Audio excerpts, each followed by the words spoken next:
Oke guys, welcome back to Cakra Diva Reinkarnasi dalam pembahasan alur cerita Solen 2 Jushi Tamen episode 91 yang sumpah ini episode teredan ya guys ya. Sumpah sih kalau kalian nggak nonton itu ya rugi banget ya.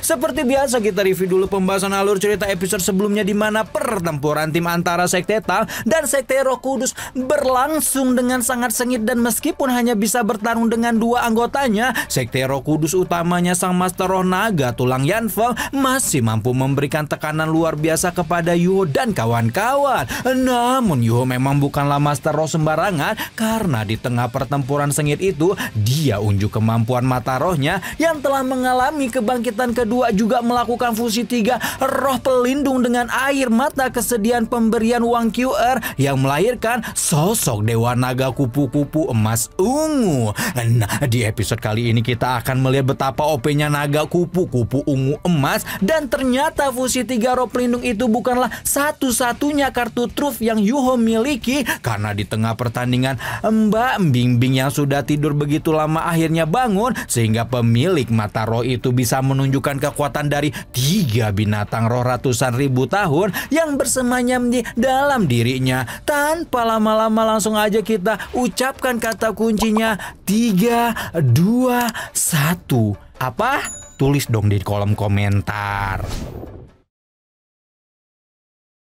Transformasi naga kupu-kupu emas ungu tidak salah lagi memang membuat seisi stadion seperti tenggelam dalam rasa dingin hingga membuat Tang Dai sudah tidak tahan lagi untuk membobol pertahanan kuali jiwa Sanseng Xiao Xiao agar bisa menghancurkan musuh-musuhnya. Sementara Tang Dai mengamuk, seluruh mata tertuju pada Dewa Naga Kupu-kupu termasuk juga para petinggi Kekaisaran Ryu karena mereka merasa tidak pernah melihat fusi roh pelindung ini padahal Yuho dan Wandong telah mengekspos keempat teknik fusi roh mereka di pertandingan sebelumnya.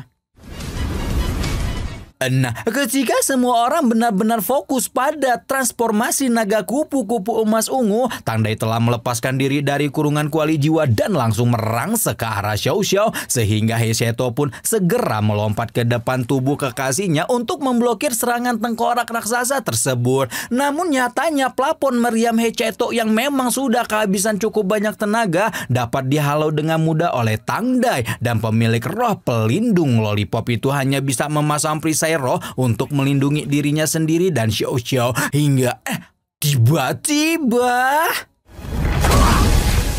tiba-tiba saja Dewa Naga Kupu-kupu emas ungu mengangkat tangannya dan ketika memberikan tekanan gravitasi ke arah Tang Dai sebelum kemudian membakar tengkorak raksasa itu api ungu Brahma Hati Murni. Segera setelah api ungu Hati Murni keluar, Tang Dai auto meraung kesakitan merasakan betapa tubuhnya sama sekali tidak bisa menahan pembakaran ini dan hanya bisa pasrah ketika diubah menjadi tengkorak gosong beberapa waktu kemudian. Hal ini bukannya tanpa alasan karena transformasi naga kupu-kupu emas ungu merupakan fusi 3 roh pelindung tipe cahaya yang luar biasa sehingga fusi roh itu benar-benar menjadi momok yang menakutkan bagi master roh tipe kegelapan seperti Antek Dajjal Sekte Roh Kudus.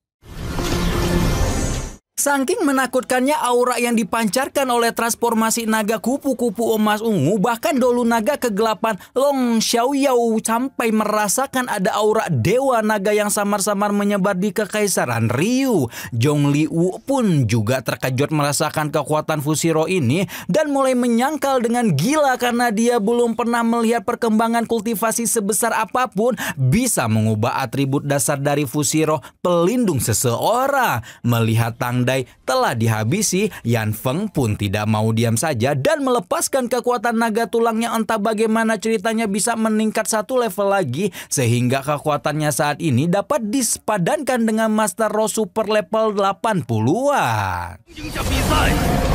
Nah, di tengah raungan naga tulang yang menggoncang seluruh arena, Yuho merasakan ada perubahan di dalam lautan spiritualnya di mana perubahan ini disebabkan karena ayangnya Tianmeng alias Bingbing telah bangun dari tidur panjangnya. Begitu Bingbing bangun, Yuho telah merasa telah mendapatkan bala bantuan tambahan sehingga hal ini langsung meningkatkan kepercayaan dirinya untuk menyerang Yanfeng dengan lebih membabi buta. Dan benar saja setelah Yuho menyerang dengan lebih leluasa, semua orang dapat melihat dengan jelas bahwa naga tulang yang merupakan eksistensi puncak sejak zaman Tangsan itu senyata-nyatanya telah ditekan oleh naga kupu-kupu emas ungu.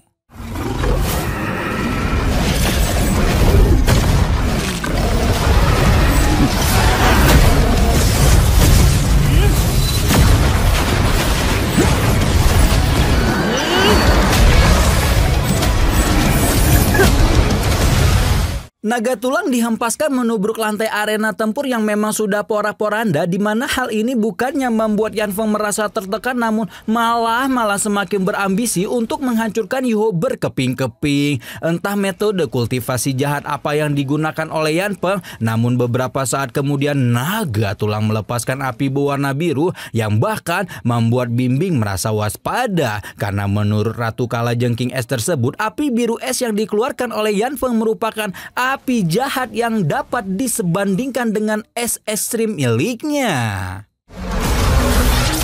Yuho dapat merasakan bahwa Yanfeng saat ini telah memasuki kondisi penyatuan surga dan manusia, dan kekuatan pentolan ahli muda Sekte Roh Kudus itu tidak salah lagi telah meningkat ke level yang tidak dapat dibayangkan setelah penyatuan ini. Meskipun begitu, Yuho tidak menyerang ketika mengeluarkan semacam formasi es dan memanggil Bimbing keluar dari dalam lautan spiritualnya. Nah, ternyata bukan hanya Bimbing yang baru bangun tidur yang keluar, namun juga Sunu yang muncul dalam wujud Kaisar Salju sebelum kemudian melahirkan kartu truf terakhir Yuho yang tidak lain dan tidak bukan adalah fusi roh pelindung Kaisar Es dan Kaisar Salju.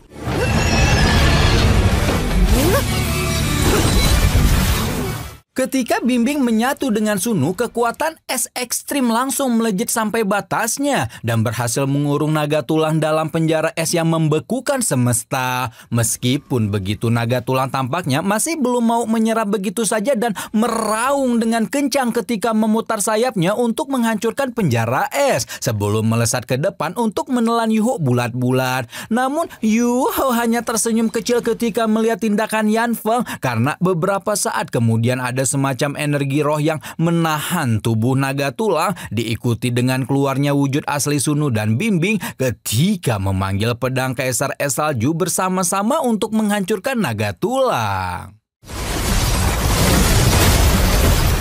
Ketika semua orang bertanya-tanya bagaimanakah akhir pertarungan membagongkan ini, bayangan naga tulang yang semula sangat garang dan gagah pun hancur menjadi pecahan yang menyebar ke segala arah, meninggalkan Yanfeng yang menggantung lemah di udara seolah tidak ada lagi kekuatan roh yang tersisa di dalam tubuhnya. Kendati demikian, ternyata penghakiman Yuho belumlah berakhir, di mana kali ini Yuho akan mengeluarkan semua kartu yang dia miliki, mulai dari fusi kekuatan mata rohnya, kupu-kupu cahaya Wang Dong-er, naga emas Wang Qiu-er, salju Kaisar Sunu, Kaisar Es Bingbing, juga tambahan kekuatan cacing es 1 juta tahun Tianmeng yang bergabung menjadi satu dalam wujud tarian kupu-kupu raungan naga emas ungu pemusnah.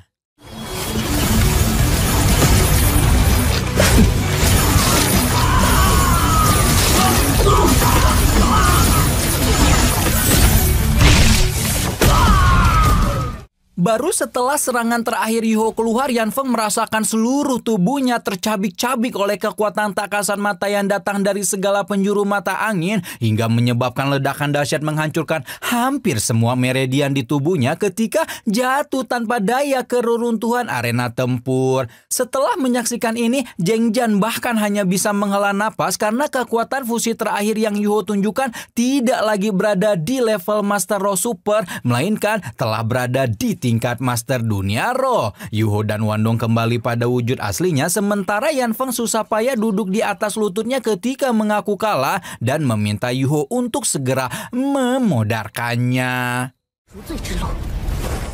Yuho berkata dia akan membunuh Yanfeng dalam serangan terakhir kalau bukan karena pemuda itu mewarisi Master Roh Naga Tulang, namun karena Dolu Naga Tulang alias Gurong adalah sosok yang sangat berjasa untuk benua Dolu di masa lalu. Yuho dan Wandong meminta Yanfeng untuk mencari jalan penebusan dosa kalau memang pemuda itu masih memiliki kebanggaan pada leluhurnya. Ningtian meneteskan air mata melihat upaya Yuho dan Wandong menyadarkan Yanfeng karena memang Naga Tulang memiliki hubungan yang sangat erat dengan sekte Qingbao. Untungnya upaya itu tidaklah sia-sia karena Yan Feng memang menyadari kesalahannya dan mengambil langkah penembusan dosa yang cukup ekstrim dengan menghancurkan dantiannya. Setelah Yan Feng melangkah tertatih-tatih keluar arena sambil berjanji bahwa mulai sekarang dia akan menghabiskan sisa hidupnya untuk melakukan penebusan dosa. Sepeninggalan Yan Feng, anggota sekte Tang yang lain mulai berjalan ke tengah arena mendekati Yuho dan Wandong diikuti dengan pengumuman Zheng Zhan bahwa posisi kedua di babak final secara resmi jatuh ke tangan sekte Tang. Sorak-sorai para penonton langsung memenuhi stadion ketika mendengar pengumuman Zheng Zhan. Sementara aura pembunuhan yang padat menguar dari tubuh Zhong Liwu yang ada di plafon tinggi ketika matanya terkunci kepada Hu Yuho sebagai sosok yang telah mengalahkan seluruh generasi muda sektenya sampai hancur lebur. Su Tianran berusaha mengingatkan Zhong Liwu agar tidak meledak di tempat ini dan mengalihkan pembicaraan pada kekuatan generasi muda sekte Roh Kudus yang sedikit mengkhawatirkan. Zhong Liwu seperti langsung tersadar ketika menarik kembali niat membunuh dari dalam dirinya dan berjanji kepada Su Tianran bahwa selain akan memberi pelajaran yang lebih keras pada murid-muridnya begitu kembali ke sekte, dia juga akan menghancurkan semua musuh sektenya dengan tangannya sendiri. Su Tianran melihat Yuho dan kawan-kawannya masih sibuk dadah-dadah ke penonton sebelum membatin ketika mempersilahkan sekte Tang dan Akademi Shrek bersenang-senang lebih dulu karena mulai dari saat ini pertunjukan yang luar biasa akan segera dimulai. Setelah babak semifinal berakhir, para finalis dan peserta yang telah tereliminasi meninggalkan stadion, entah itu kembali ke penginapan masing-masing atau membentuk forum lain seperti halnya Joey, Wena, dan Juju. Wena dan Juju mengajak Joey bertemu tidak lain untuk menanyakan bagaimana jawaban Akademi Shrek atas tawaran kerjasama yang mereka berikan. Setelah diam beberapa lama, Joey pun mengangguk dan menyampaikan bahwa para tetua Pavilion Dewa Laut telah memberikan persetujuan sehingga Akademi Shrek akan bekerja sama dengan Kekaisaran Xinglo dan Kekaisaran Tianhun. Keputusan itu jelas membuat dua tuan putri senang karena sekarang mereka bisa segera mengeksekusi plan dan mengambil langkah maju untuk menghentikan konspirasi Kekaisaran Matahari Bulan. Sementara itu, orang yang menjadi pemicu kerjasama antara tiga kekuatan itu juga sedang merealisasikan rencana mereka sendiri, di mana sesuai dengan instruksi Su Tianran, pasukan Kekaisaran Ryu telah memblokade pintu-pintu masuk Kekaisaran dan menyiapkan meriam pembimbing roh level 9 di seluruh kota Kekaisaran. Su Tianran tampak puas ketika memerintahkan seluruh pasukan untuk siaga 1 dan siap menyerang kapanpun dia memberikan perintah, sementara Juji memasang raut penuh arti di wajahnya, seolah sedang memikirkan tindakan macam apa yang harus dia ambil dalam merespon perang yang telah ada di depan matanya ini. Sekarang kita pindah lagi ke Yuho dan Wandong yang sedang membicarakan final kompetisi Master Pembimbing Roh Bawah Tanah yang juga akan dilaksanakan esok malam. Wandong sebenarnya ingin Yuho berhenti saja dari kompetisi berbahaya itu, namun Yuho berpikir jika berhenti menjelang final seperti ini pasti akan mengejutkan aliansi Shishu dan hal itu tidak akan mendatangkan hal baik untuk mereka. Karena Yuho tampaknya sudah memutuskan, Wandong pun tidak akan banyak bicara lagi dan memutuskan untuk ngemil jeruk aja ketika tiba-tiba malah menemukan sebuah surat yang mengabarkan kondisi kota Kekaisaran, di mana hanya dengan sekali lihat Yuho tahu bahwa surat itu berasal dari Juzi. Wang Dong'er cukup terkejut melihat bagaimana calon permaisuri Kekaisaran Ryu sebenar-benarnya justru mengambil langkah yang begitu beresiko dengan membantu mereka. Namun Yuho yang memang sempat berhubungan baik dengan Juzi paham jika seniornya itu tidak menyukai perang dan pasti ada sesuatu yang membuatnya terpaksa membantu Su Tianran seperti ini. Namun Yuho tidak ingin menebak-nebak dan memilih untuk fokus saja pada informasi yang Juji berikan, di mana informasi ini sejalan dengan kabar Bu Guru Jo tentang pemasangan 3 meriam jiwa level 9 yang dapat membunuh bahkan seorang master dunia roh dengan mudah. Kalau informasi ini memang benar adanya, maka satu-satunya jalan pelarian mereka memang sisi barat. Namun Wandong sendiri belum benar-benar yakin karena khawatir hal ini memang telah dipersiapkan sebagai jebakan oleh Kekaisaran Ryu. Nah, singkat cerita waktu berlalu dan Yuho sampai di lokasi babak final kompetisi Master pembimbing roh bawah tanah ketika Chen An menyambutnya dengan antusias berhubung babak final akan segera dimulai. Namun sebelum mereka membicarakan babak final, Yuho menanyakan tentang jual beli logam langka yang dia minta sebelumnya. Chen An menenangkan Yuho ketika memastikan bahwa anak buahnya telah melakukan transaksi dengan perwakilan Yuho, di mana perwakilan yang dimaksud tidak lain adalah Susansi yang sedang menyamar, dan transaksi ini tidak lain hanyalah media bagi Susansi untuk mencari tahu di manakah markas besar aliran bawah tanah yang disinyalir berhubungan dengan Sekte Roh Kudus. Wah, sumpah sih udah saking edannya ini tuh nggak bisa dikatakan edan ya, udah edin pokoknya ya guys ya. OP banget ya, Yuho makin-makin nggak ngotak, udah dapat fusion dari 2 Enenggelis, masih belum puas juga nambah fusion dari Tete Monster Roh penguasa kutub utara nih. Ya, tapi untungnya pertarungan barbar itu bisa membuat Yang Feng tobat ya. Sekarang kita tinggal nunggu aja nih kapan tobatnya Mbak Yaya biar bisa balikan sama Mas Bebe. Nah, kira-kira apakah perjalanan panjang Yuho di kompetisi?